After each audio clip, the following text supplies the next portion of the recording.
Brought to you by Agilus Diagnostics.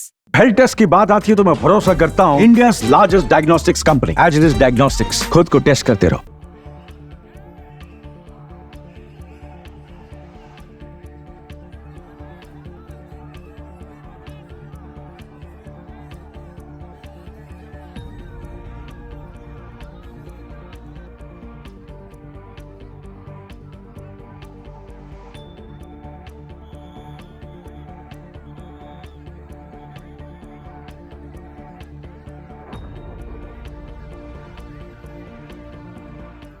Swaraj India के संस्थापक योगेंद्र यादव के मंच पर जबरदस्त बवाल हो गया।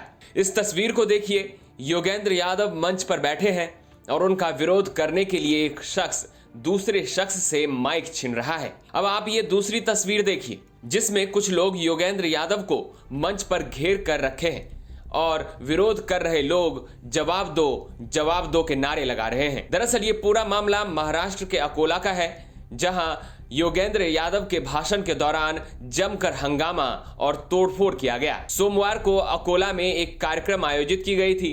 इसी दौरान जब भाषण के लिए योगेंद्र यादव को बुलाया गया तो वंचित बहुजन अघाड़ी के कार्यकर्ताओं ने भाषण के कार्यक्रम को रोक दिया और योगेंद्र यादव के खिलाफ जोरदार नारेबाजी शुरू कर दी। कार्यकर्ताओं ने सभा के दौरान कुर्सियां भी तोड़ी। बात इतनी बिगड़ गई कि पुलिस को बीच बचाव करने के लिए आना पड़ा। पुलिस जब योगेंद्र यादव को सुरक्षित स्थान पर ले जाने की कोशिश की तो वंचित कार्यकर्ताओं ने पुलिस वाहन पर हमला करने की कोशिश की। अब इस पूरे मामले पर योगेंद्र यादव ने क्या कहा, सुनिए।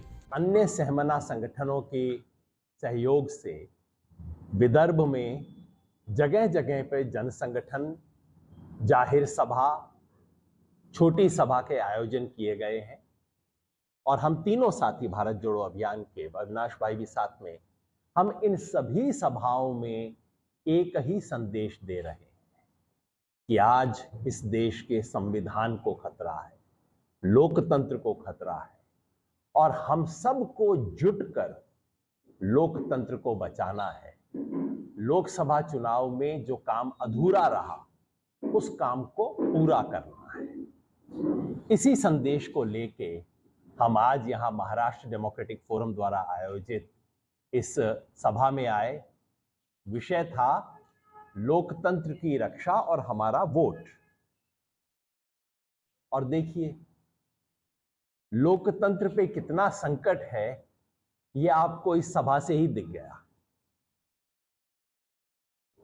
जब मैं मंच पे बैठा था, कोई व्यक्ति मंच पे आए, मुझे एक पर्ची दे के गए कि आपको इन सवालों का जवाब देना चाहिए। मैंने कहा जरूर, मैं जब बोलूंगा आप निश्चिंत रहिए, मैं इन सवालों के जवाब जरूर दूंगा, सवालों से क्यों डरना है। वो चले गए, ये पर्ची मुझे दे के गए थे। मैं उन्हें जानता नहीं कौन है। सवाल लिखे थे, मैंने पढ़ लिए कि आप बताइए बाबरी मस्जिद का डिमोलिशन किसने किया, इस देश को तोड़ने का काम किसने किया था, ये सब सवाल थे। तो मैंने कहा मैं जरूर खुशी से जवाब दूंगा, लेकिन जाहिर है कोई किसी ने ये तय कर रखा था कि योगेंद्र यादव अकोला में नहीं बोले। किसी को डर था कि बोल दिया तो नुकसान हो जाएगा, तो मैं एक शब्द भी बोल पाता, बस मंच से मेरा नाम घोषित हुआ और पहले एक व्यक्ति ने आके माइक छीना, उसके पीछे नियोजित तरीके से 10 लोग चढ़े और उसके बाद तो 40-50 पता नहीं कितने थे। कोलकाताई और मैंने फैसला किया कि हम आराम से बैठे रहेंगे जहां बैठे हैं। एमडीएफ के तमाम साथियों ने हमारे इर्द गिर्द घेरा बना लिया हमें बचाने के लिए।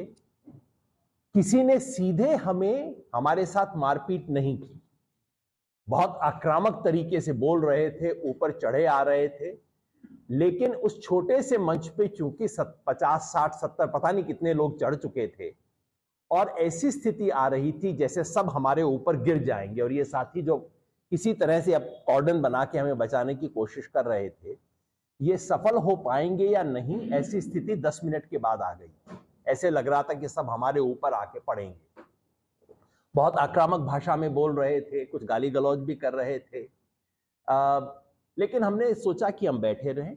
जब ये स्थिति बनी कि ये कॉर्डन टूटने वाला है और यहाँ तो स्टैम्पीड जैसी स्थिति हो सकती है, इतने में पुलिस के लोग आ गए, तो महिला पुलिस आपको लेके एक साइड से निकल गई और मुझे लेके दूसरी साइड से पुलिस निकल गई। हम दोनों वहां पे आ गए। तो ये तो वाकया है जो कि हुआ। जाहिर है इसको लेके बहुत सवाल होंगे। सवाल ये होगा कि अच्छा, लोकतंत्र की रक्षा के बारे में चर्चा में भी लोकतंत्र की रक्षा नहीं हो सकती, ऐसी स्थिति आ गई है। महाराष्ट्र एक ऐसा प्रदेश है जहां मैं न जाने कितने व्याख्यान दिए हैं। मैं गिनने लगूं तो शायद कम से कम मैंने अपने जीवन में 100 व्याख्यान महाराष्ट्र में दिए होंगे। आज तक कभी ऐसी घटना महाराष्ट्र में नहीं हुई है। मैं तमाम जिलों में गया हूं, तमाम कंट्रोवर्शियल विषयों पे बोला हूं, आज तक ऐसी घटना कभी नहीं हुई है। सवाल ये उठता है कि वो कौन है जिन्हें इतना डर था कि मैं ना बोलूं। जो भी हैं उन्हें मैं ये बताना चाहता हूं, डरूंगा नहीं। पुलिस ने कहा अब आप चुपचाप यहां से निकल जाइए। पुलिस इंस्पेक्टर ने भी कहा आपकी व्यवस्था कर देते हैं, गाड़ी आपको चुपचाप से लेके जाएगी। हमने कहा हम इस तरह से नहीं जाएंगे, अपनी बात अकोला में रख के जाएंगे। और यहां आपके सामने कह रहा हूं, अगर अकोला के नागरिक बुलाएंगे मैं दोबारा अकोला आऊंगा, बोलूंगा, डरेंगे नहीं। ये निर्भय का हमारा संकल्प है। मीडिया में मैं सुन रहा हूं कि वंचित अघाड़ी के कार्यकर्ता थे, ऐसा टीवी चैनल पे चल रहा है। हमारे स्थानीय साथियों ने कुछ शिनाख्त किया है, मैं तो किसी को पहचानता नहीं हूं, लेकिन स्थानीय साथियों ने 2-4 नाम लिए हैं, वो वंचित अघाड़ी के लोग हैं। और हमारे किसी साथी ने पूछा कि अरे भाई तुम लोगों ने क्यों करवाया, तो उनको एक आदमी ने कहा भाई क्या करें, साहब का आदेश था। मैं नहीं जानता कौन साहब, मैं नहीं जानता कि व्यक्ति कौन कौन है, मैं नाम से नहीं पहचानता। लेकिन अगर वंचित अघाड़ी के लोगों ने ऐसा किया है तो मैं तो बहुत हैरान हूं। योगेंद्र यादव बहुत छोटा आदमी है, उस पर आपने हमला नहीं किया, आपने बाबा साहेब के संविधान पे हमला किया है। आपने जिस लोकतंत्र की दुहाई आप दिन रात देते हैं उस पे हमला किया है। और आपके नेता प्रकाश अंबेडकर को आपने शर्मिंदा किया है। क्योंकि इसके बाद आप प्रकाश अंबेडकर से पूछ लीजिएगा, पिछले 15 वर्ष से प्रकाश अंबेडकर कहते हैं, मैं भी कहता हूं कि हम मित्र हैं, व्यक्तिगत मित्र हैं। मेरे लिए तो एक कल्पना से बाहर है कि मत भिन्नता होने की वजह से, इसमें कोई संदेह नहीं है कि प्रकाश जी की जो लाइन है और हमारी जो सोच है वो अलग है, लेकिन मत भिन्नता के चलते ऐसा हमला करवाया जाएगा, मेरी तो कल्पना से बाहर है। मैं कम से कम प्रकाश अंबेडकर को ऐसा व्यक्ति नहीं समझता जो इस तरह की हरकत करवा सकता है। मैं तो यही कहूंगा, अगर वंचित बहुजन अघाड़ी के कार्यकर्ताओं ने किया है, किसी भी समझ में किया है, किसी के भी बहकावे में किया है, तो उसने प्रकाश अंबेडकर को भी शर्मिंदा किया है।